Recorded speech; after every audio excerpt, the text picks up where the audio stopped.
Binigyang diin kahapon ni Department of National Defense o DND Secretary Gilberto Chodoro Jr.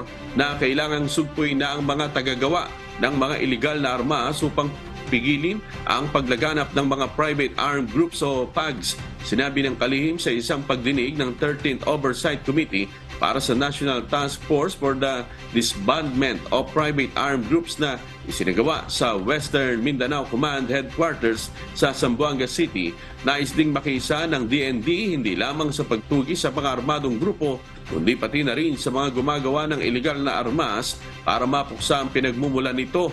Mahalagaan niya ito dahil lumilikha na ng mga armasang PAGs na maaari nilang gamitin para sa pag-atake at pananakit sa ating mga kababayan. Idinagdag pa niya na ang mga ginagawang iligal na armas ay hindi lamang pinagmumula ng krimen at karahasan, kundi pati na ng mga aktibidad ng pangungutong. Magtutulungan din ang Armed Forces of the Philippines at ang DND kasama ang Department of the Interior and Local Government, ang Office of the Presidential Advisor on Peace, Reconciliation and Unity at iba pang ahensya upang makamit ang pangmatagalan at maayos na kapayapaan na mahalaga sa pag-unlad ng bansa.